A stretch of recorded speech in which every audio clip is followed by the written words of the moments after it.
I'm coming back to you with another Live Events Change Your Lives. I'm telling you, when we were together in January in Birmingham, I was so pumped up. 100 of our favorite friends finding ways to become financially free and get there faster. We got to do it again. Let's get together in the music city capital of the world, Nashville, Tennessee, August the 25th to the 27th. No doubt, Russ. Live events do change lives, just like Rick, who left his job 9 months earlier as a result of being at this event in Birmingham. The relationships are the accelerator. And I can't wait to hear your story when you join us. Go to wealthwithoutwallstreet.com/live.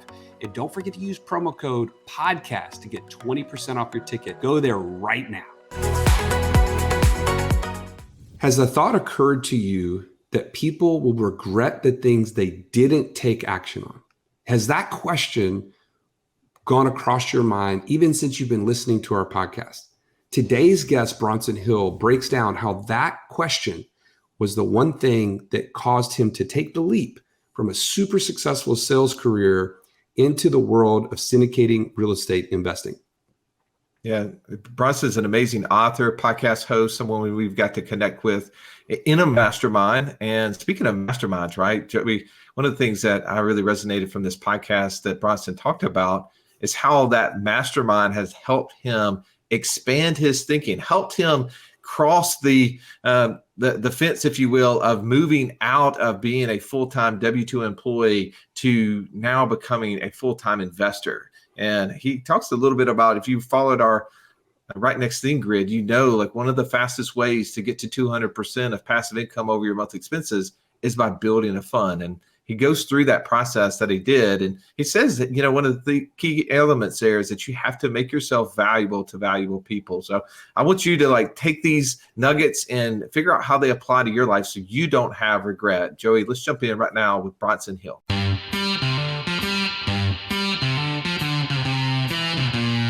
Welcome to the Wealth Without Wall Street podcast, your guide to understanding how to get out of the Wall Street rat race and start your own mailbox money lifestyle.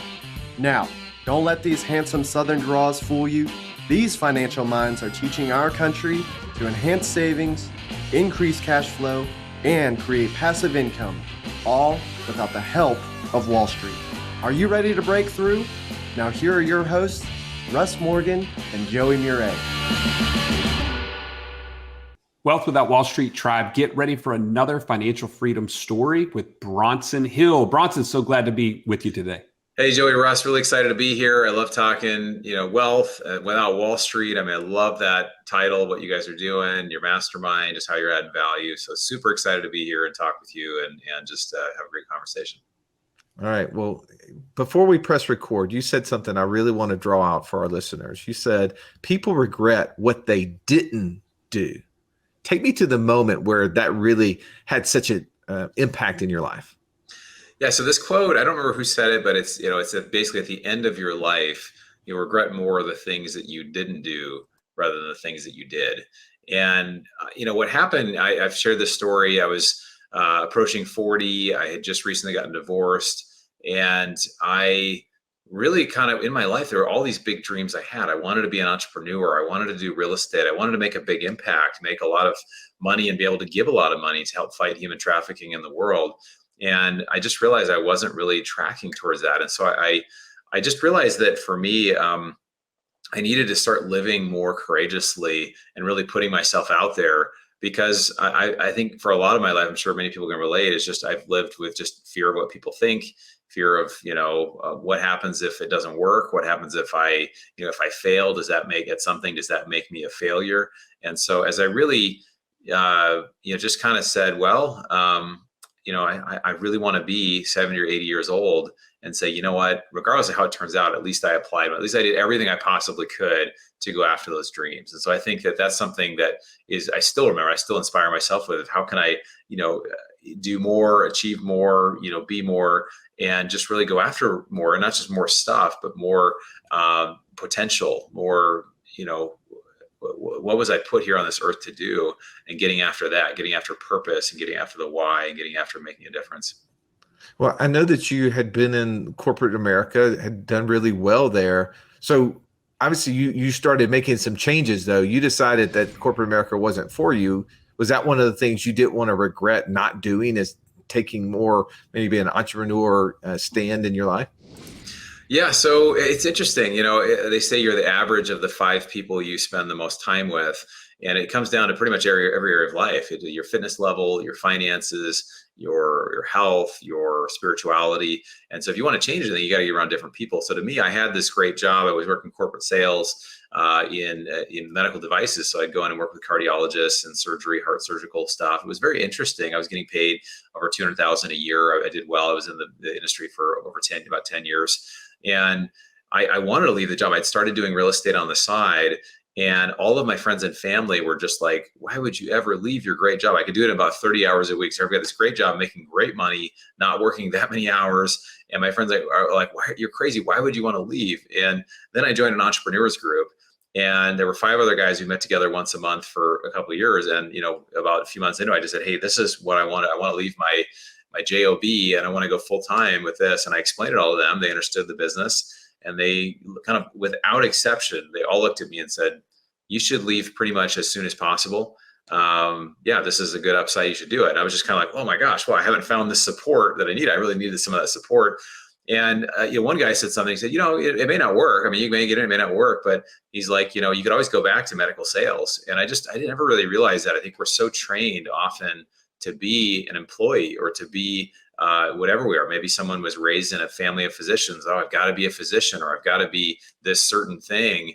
And when you can let go of that, and you can just become like, hey, I'm here, and I'm willing to get around people that can help get me to the next level. So I think who you're around and building that community around you, kind of that mastermind, as Napoleon Hill says, is absolutely essential if you want to do anything great in life.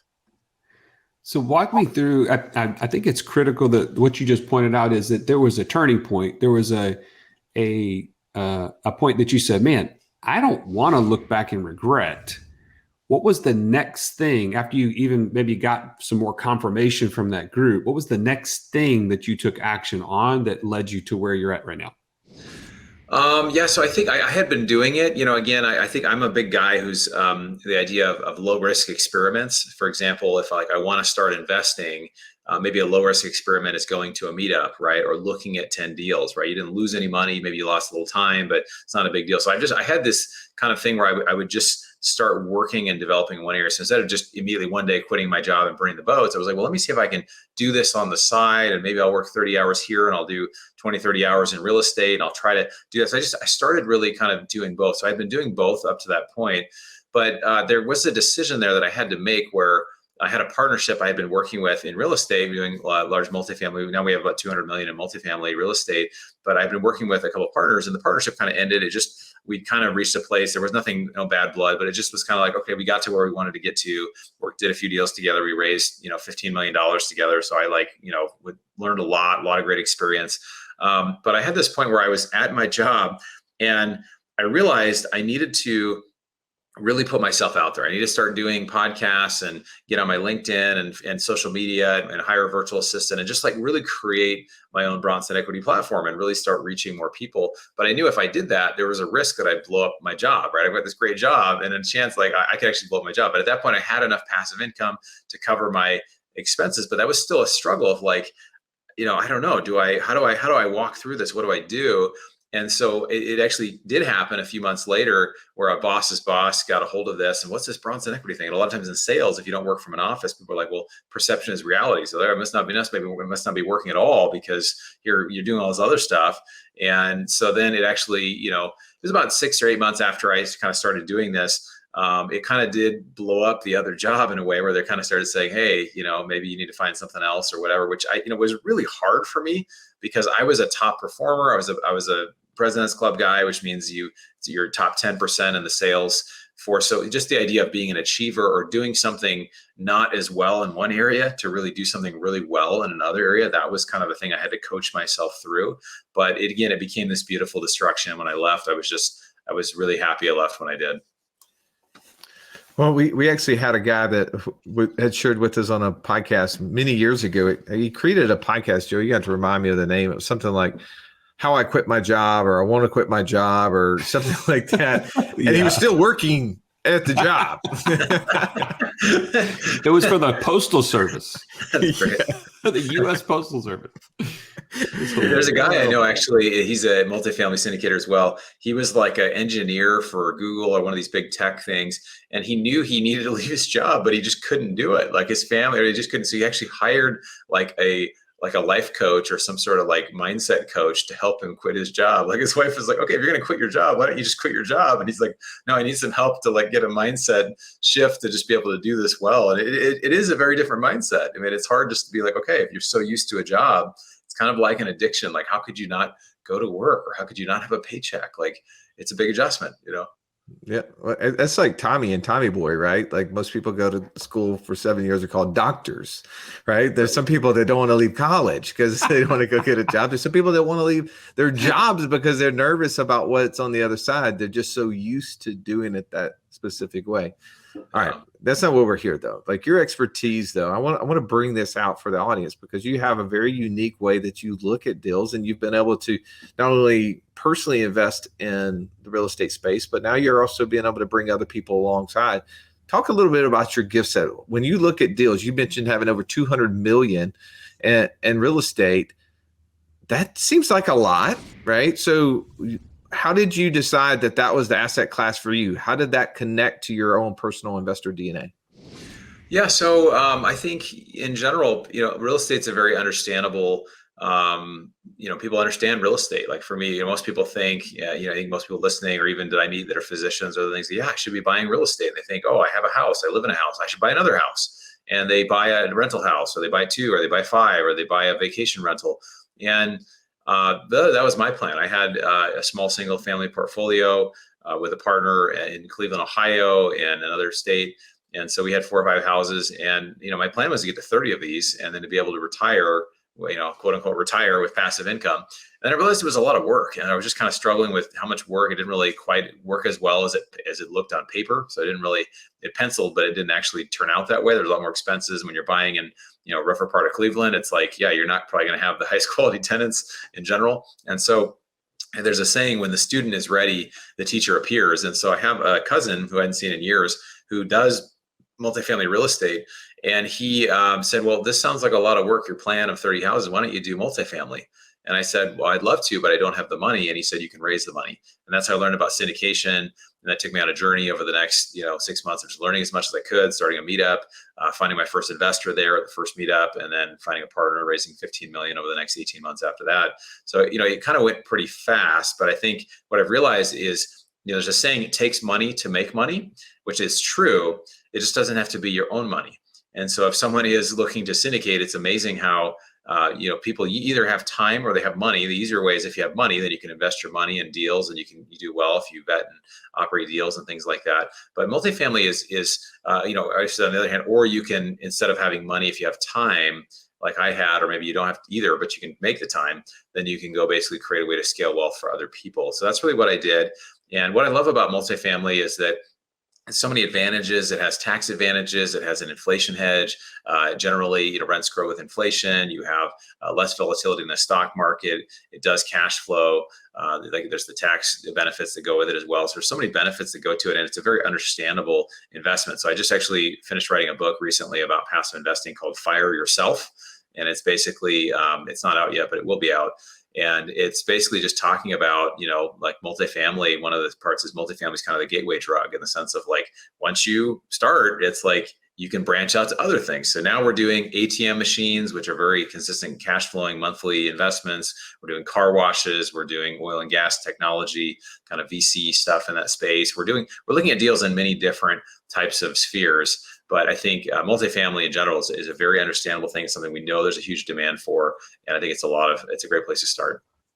I didn't know we were going to go this way, but if it's all right, I'd like to take us here, because we are actually about to leave in a couple of weeks, Joey and I, and another 45 or so people down to the British Virgin Islands, and it's focused on building an investment fund. And what you just said is that, hey, I didn't know a lot about this. I was trying to figure out how I was going to get into space. And I had a mentor who says, hey, you don't have to be the one with the money. You can actually go raise the money. And so you did. What did you do though? How did you figure out how to start raising upwards now of, $100 million or whatever it is, like in order to acquire all this real estate, like what did you do? Because I think there's people out there that are on the fence of figuring out, how do I become financially free? I talked to a guy yesterday and he was saying, hey, I'm trying to do the math. I'm trying to figure out exactly how many deals do I have to do where we'll produce this amount of passive income. So it'll equal how much money I spend every single month. I spend 15 grand a month. I want to figure out how many deals I have to do. I was like, well, there's a lot of different ways to get there. He's like, yeah, but with the money I have, it just seems like it's going to take forever. And I was like, well, but you're only assuming one of the 5 elements to do a deal, which is money. There's other things like opportunity, time, experience, relationship that can add to it. So what is it that you did? So I want you to listen in really quickly as you're riding down the road, you're running on the treadmill. Bronson's about to tell you the way to actually become the person who's raising the money and doing deals. Go. Yeah. So really a big turning point for me was, I think making the decision that, hey, I'm going to do this, whatever it takes. And it sounds really simple and really basic, but Tony Robbins, he has a saying, he says, it's in your moments of decision that your destiny is shaped. So there came a point there as I was learning about multifamily, I was like, I'm going to figure this out. I'm going to leave my job in 3 years. Like, I'm just going to figure out how to do it. I really want to do this. I'm going to keep it, keep the end in mind, change my approach until I get there. And so, really what I did is I did as much networking. I listened to, there's really 2 things, networking and education. So I went to as many events as I could, whether local meetups. I started a meetup. My first investor came from me leading a meetup. I basically found somebody who had a real estate meetup and I said, hey, let's start another one just on multifamily.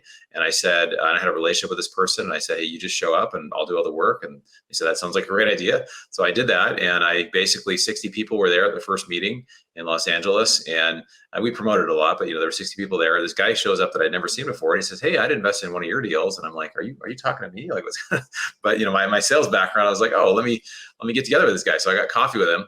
And I showed him a sample deal and said, this is what a deal would look like. And he said, yeah, I'd invest 100K in that. So then I connected him with another guy I met at that meeting who had a deal and was looking for money. So basically all it was connecting money with a deal. People usually start one of 2 ways. Either they raise money or they find deals. And there was another event, fast forward from that first investor, 6 months. It was a very expensive event. It was like 6,000 or 7,000 for a week on a cruise with investors and, with different syndicators.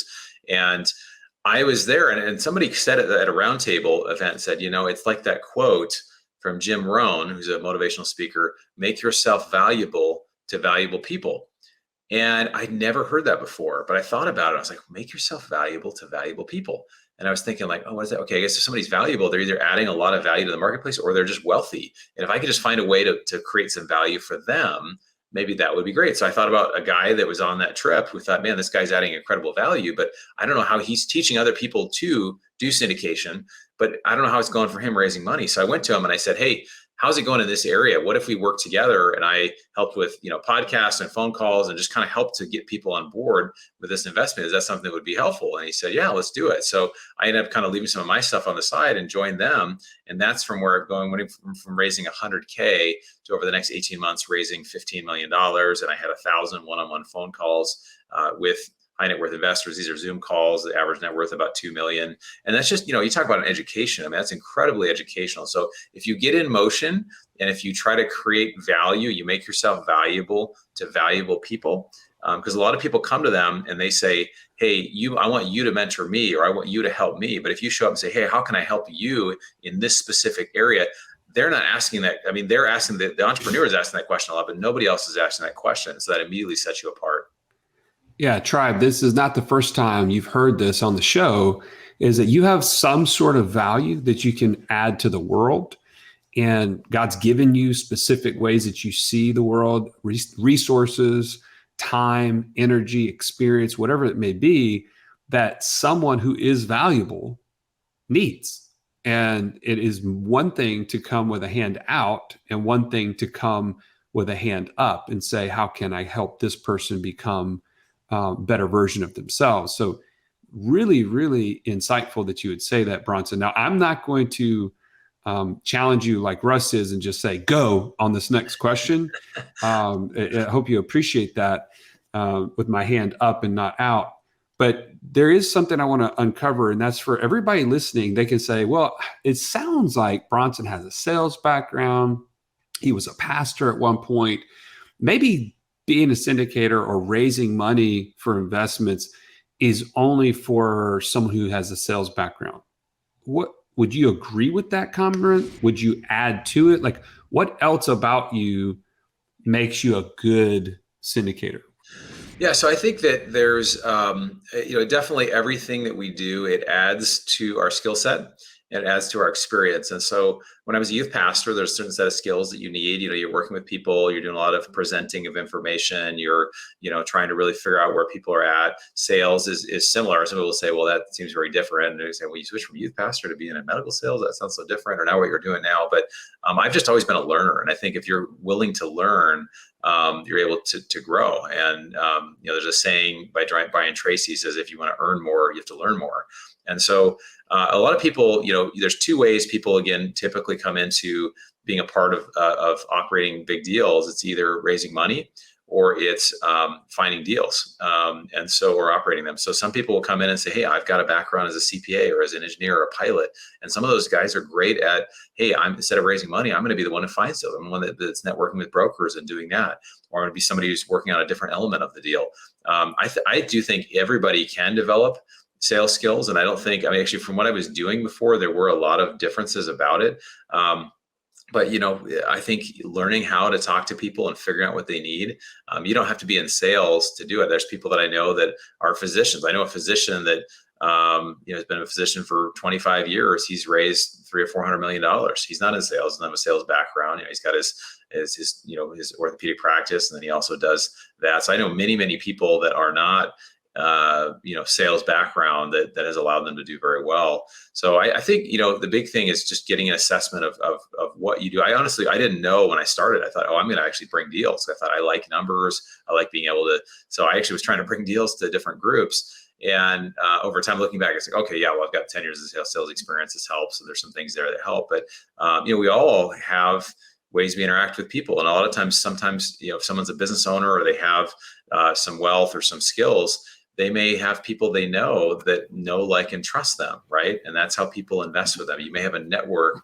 And I didn't really have, I've had a couple doctors invest with me over the years that I knew from medical sales, but it really hasn't been a lot of that, right? It hasn't been this people that I knew. My family is really not wealthy. I mean, my dad's a college professor at a state college, and my mom's a teacher. Like, we don't come from money, but these are all very learnable skills that it comes from. Where do you, what value can you add?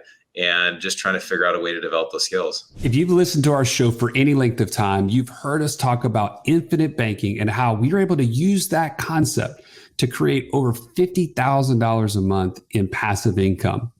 But it's just not that easy to figure out, how does this all connect into my own personal system? Stallion, that's why we created the passive income operating system, bro. It shows you how to turn active income into passive income. It makes all the steps come together. If you would like to get access to it as a podcast listener, we've never given this away in public before. Go to wealthwithoutwallstreet.com/PIOS. There was nothing worse than walking into class when you're in school and the teacher saying, pop quiz day. Why? Because you were unprepared. Are you unprepared, though, for financial freedom? Don't be. Find out how close you are by taking our 30-second quiz at wealthwithoutwallstreet.com/quiz. Definitely. We always need to be figuring out better ways to develop our skills. And by the way, please excuse my impatience, right? Joey, thank you for making fun of me of that. I'm always sitting on G, waiting on O, and I did not mean for that to come out. I said the silent part out loud. All good, man. You tell me go. I'm with a microphone. I'm going to go. All right. As we're diving into this conversation, right? Like, it continues to make me think of different questions that come up, both in my own head, but also I've heard from others as it talks when you go into raising money, right? You just talked about some of the aspects in which you can do it and how you can take a skill set and be the person who's finding deals, person who's talking to investors, maybe the person who is working through the due diligence, right? There's certain people that are just really good, have high BS meters and can just shake things out. Some people are great negotiators. They build the relationships. But one of the things that, comes up and potentially is an obstacle to overcome is, man, how do I get over the fact that I am going to be taking someone else's money and investing it? and there's a possibility or probability that this deal could go bad. How do you handle that? How do you talk to people who are new? Because I know you're a part of a mastermind that does this too. How do you handle that, and how do you talk to new people about that? Yeah, it is a concern, right? And that's, I think, everybody's nightmare getting into is like, well, what happens if there's a loss? Or, if I take Uncle Bob's, money, what's going to happen if, we're at Thanksgiving and there's been a lot, it gets really awkward at the table, right? And that's something I tell people, like, that I have taken, a number of relatives. My parents have invested. I've got siblings that have invested. I've got other people that have invested, relatives. And I just try to tell them, hey, just so you know, there is risk involved here. And, there could be a loss of some, or, all the, there's risk involved here. And so everything's disclosed. There's a 100-page document, typically with all the ways, if the manager gets struck by lightning, or if, the place gets raided by hippos, or, not seriously, but, things that could potentially happen. And so, you never want it to happen. I think also too, when you talk to people, and this is where, when you have a conversation, it is important to ask, well, what is your net worth? And, it's confidential, but tell us. And if somebody has a net worth, for us, if it's less than, 300,000 or 400,000 and our minimum of 75K, we usually don't take their money, because we'll say, that's just too much of your money in one deal. And it's good to have some diversification. It's good to, have money spread around. So a lot of times it's better not to I know it's hard when you're first starting out, because you're like, I really should take everybody's money. But again, somebody who's got a $5 million net worth and they invest 100K, like, that's not going to really affect them a ton. They might be really upset and whatever and ticked up, but people should understand that every deal has risk, right? And, every deal has risk. If anybody tells you something's guaranteed or something in investing is, there's no risk involved, run, right? It's just, so I try to tell people just in general that, hey, this stuff can happen. And I think, most people understand it. They understand, hey, things can actually, had an investor a little while ago that had, we have one deal out of our 12 deals or something that's having some issues with it. It looks like, it's going to turn out fine. But this investor had a total loss in 2 different deals in the past by the same operator.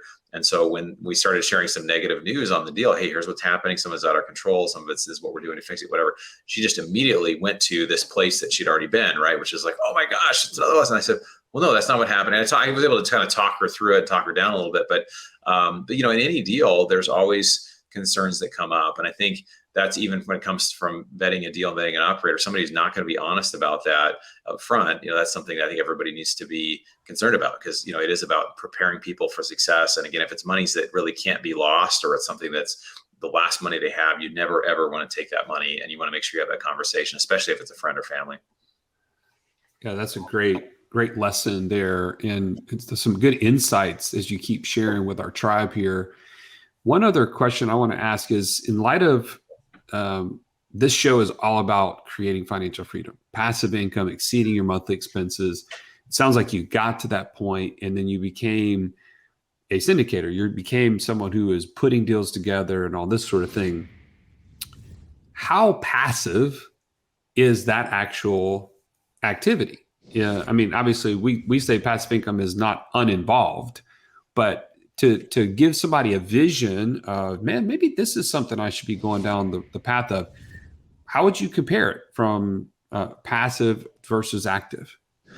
Yeah. So, I think with passive investing, a lot of people, I think it's this illusion that you sit on the beach and you watch the bank account, the money just piles in every single month. That can happen. It's true. And I think I do know passive investors that live that way. I do know some that, they really enjoy doing it. They're in 70 plus deals, and it's a lot of administration, a lot of work to just keep track of 70 deals. We have passive things we do. We have active things we do. Some people just think, all I do is sit at home all day and do podcasts and or just hang out and I travel. But, one thing I think a lot of people think when they're thinking of financial freedom, they think, I want to have more money, but really what they want is more time. And so financial freedom really involves time freedom. And that's one thing I've been really happy to do. One of my goals is to travel 4 to 6 times internationally a year.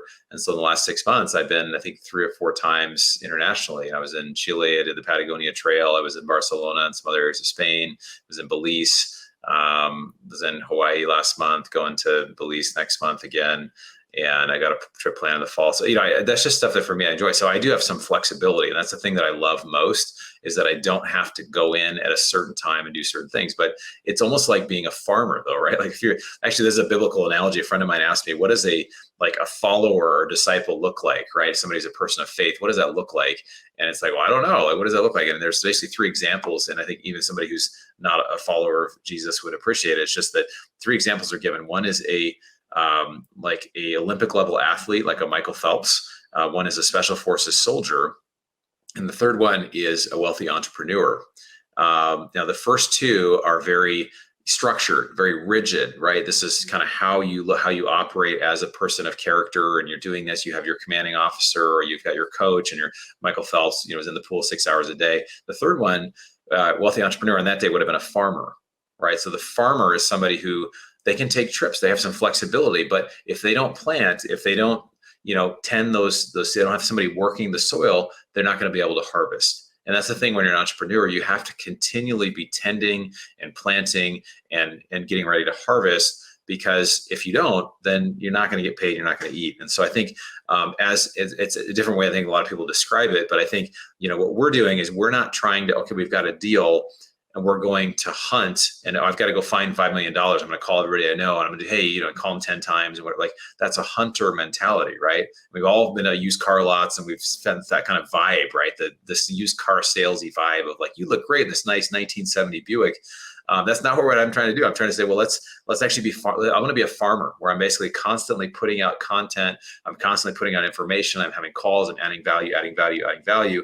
And then when that fruit is ripe, it will be ready, to pick. When the apple is ripe, it's not like you go and yank it off the tree. It's you give it a little tug, and if it comes off, it's ready. And if not, you leave it there and you move on. And so that's kind of really what I feel like I'm doing, is this constant process of putting things out there, having investor calls. And then when we have a deal, it'll be a harvest, and whoever's ready, whoever fruit is ready, it will come forth. So there's a lot of analogies there I shared, but that's something that I enjoy sharing about. Well, I think we all should be considering planting seeds, right? We're planting seeds by saving money. We're planting seeds by investing in deals.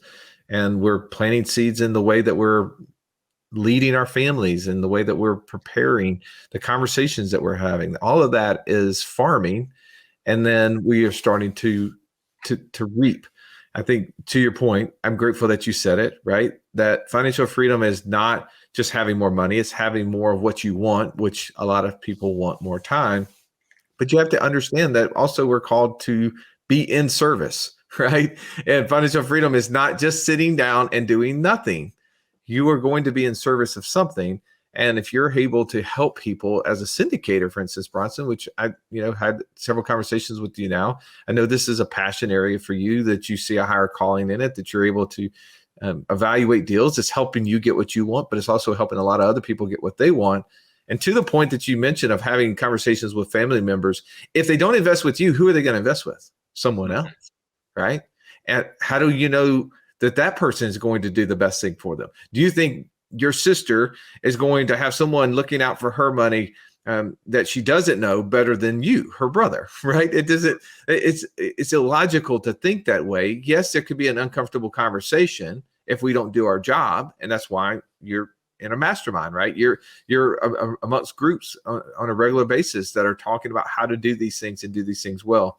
I thank you for letting me take us down this road of becoming a syndicator. It wasn't really what I thought we were going to talk about, but I think it's interesting because the person listening may think that maybe this is the pathway. And also, I'm glad that you told them that it's not just sitting around doing nothing, but it's not a bunch of like hammering people for money calls either. There's just many different ways. People want to figure out, obviously, that, hey, I do want to invest in deals. I do want to invest in deals that maybe somebody out there is looking out for their sister. Maybe I'm not their sister or their brother, but I could be someone who could be investing in their projects and things like that. How would somebody connect with you? How would they find the deals that you're involved in? So we, if you go to our website, bronsonequity.com, we have a ebook, which is how to use inflation to your advantage. It just kind of talks about, what are some of the ways, the strategies when inflation is high, which I think it's actually higher than the official 6-7%. It might be 10-15%. What are some ways you actually can get on the other side of the equation and not just get the pain at the pump or at the grocery store? You actually can benefit from it. And so there's ways using real estate or other real assets such as precious metals and other things. So that's a free download at bronsonequity.com. And also some information about our upcoming deals. But it's been great, man. I really appreciate you having me on. This has been a lot of fun being a Wealth Without Wall Street. I love it. Love it. Well, Tribe, today you've learned a new skill, hopefully, and maybe a possible pathway for you. Bronson, thank you for being willing to share. And if you found value in today's episode, would you do us a favor right now? Stop what you're doing. Go and share this episode with somebody else. Go rate and review the podcast. Those things help us to continue to spread this message of freedom to all who will benefit from it. And we're very grateful to have you. And we'll look forward to seeing you on the next episode. This has been the Wealth Without Wall Street podcast. Don't forget to subscribe to the show to break free of the Wall Street mindset and begin building wealth on your own terms in places you understand so that your wealth will never run dry. See you next episode.